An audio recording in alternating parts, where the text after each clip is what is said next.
നമസ്കാരം, എല്ലാവർക്കും പുതിയൊരു വീഡിയോയിലേക്ക് സ്വാഗതം. ഇന്നത്തെ വീഡിയോയിൽ ഭയങ്കര ടേസ്റ്റി ആയിട്ടുള്ള ഒരു കൽത്തപ്പാണ് കേട്ടോ നമ്മൾ ഉണ്ടാക്കുന്നത്. ഇതൊരു മലബാർ സ്പെഷ്യൽ സ്നാക്കാണ്. ചില ട്രിക്കുകളൊക്കെ ഉണ്ടെങ്കിലുള്ള ഭയങ്കര സിമ്പിളായിട്ട് നമുക്ക് വീട്ടിലുണ്ടാക്കാൻ പറ്റും. എങ്ങനെ ഉണ്ടാക്കുന്നത് കാണിച്ചു തരട്ടെ. അതിന് വേണ്ടിയിട്ട് കുതിർത്ത് വെച്ച അരി നമുക്കൊരു മിക്സിയുടെ ജാറിലേക്ക് ഇട്ട് കൊടുക്കാം. ഇതൊരു 2-3 മണിക്കൂർ മാത്രം കുതിർത്ത് വെച്ചാൽ മതി കേട്ടോ. ഓവർനൈറ്റ് ഒന്നും കുതിർത്ത് വെക്കേണ്ട ആവശ്യമില്ല. പിന്നെ നമുക്ക് ചോറ് വേണം, വേവിച്ച് വെച്ച ചോറ്. ഏലക്കായും ഒരു ഏലക്ക മാത്രമേ ഇട്ടിട്ടുള്ളൂ. ആവശ്യത്തിന് വെള്ളം ഒഴിച്ച് നമുക്കൊന്ന് ഇത് അരച്ചെടുത്തൊരു പാത്രത്തിലേക്ക് വെക്കാം.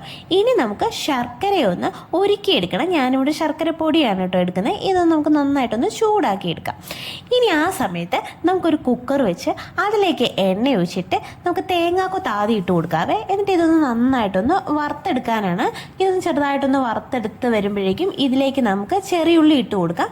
ചെറിയുള്ളിയും കൂടെ നന്നായിട്ടൊന്ന് വറുത്തെടുക്കാം. അപ്പോൾ ഇത് രണ്ട് നന്നായിട്ട് വറുത്ത് കഴിഞ്ഞിട്ട് ഇതേ നമുക്ക് കുറച്ചെടുത്തൊന്ന് മാറ്റി വെക്കാം. കുറച്ച് അതിനകത്ത് തന്നെ ഇരിക്കട്ടെ. കുറച്ചെടുത്ത് നമുക്ക് മാറ്റി വെക്കാം. എന്നിട്ട് നമ്മൾ അരച്ച് വെച്ചിരിക്കുന്ന ആ അരിയുടെ മിക്സിലേക്ക് സോഡാപ്പൊടി ചേർത്ത് കൊടുക്കാം. പിന്നെ കുറച്ചൊരു ഉപ്പും ഒരു നുള്ളു ഉപ്പും കൂടെ ചേർത്ത് നന്നായിട്ട് മിക്സ് ചെയ്യുക. എന്നിട്ട് നമ്മൾ ആ ശർക്കര ചൂടാകാൻ വെച്ചില്ലേ അതും ഇതിലേക്ക് ഒഴിച്ചു കൊടുക്കുക. ചൂടോടെ തന്നെ ഒഴിക്കണം. അപ്പോൾ ഇളക്കി കൊടുക്കണം കേട്ടോ. ഇളക്കി കൊടുക്കാതിരിക്കരുത്. അതുകൊണ്ട് പെട്ടെന്ന് ഇത് ഇളക്കി കൊടുത്തോണ്ടിരിക്കണം. എന്നിട്ട് ഈ ഒരു മിക്സ് ചൂടായ നമ്മുടെ കുക്കറിലേക്ക് അതേപോലെ തന്നെ ഒഴിച്ചു കൊടുക്കാവേ. ഒഴിച്ചു കൊടുത്തു കഴിഞ്ഞിട്ട് നമ്മൾ മാറ്റി വെച്ചിരിക്കുന്ന ആ തേങ്ങക്കൊത്തൊക്കെ ഇല്ലേ അത് നമുക്ക് അതിൻ്റെ മണ്ടയിലേക്ക് ഇട്ട് കൊടുക്കുക. എന്നിട്ട് കുക്കർ അടച്ചു വെക്കാം. ഇതിൻ്റെ മുകളിൽ ആ വിസിൽ മാറ്റിയിട്ട് വേണം നമ്മൾ കുക്കർ അടച്ചു വെക്കാൻ.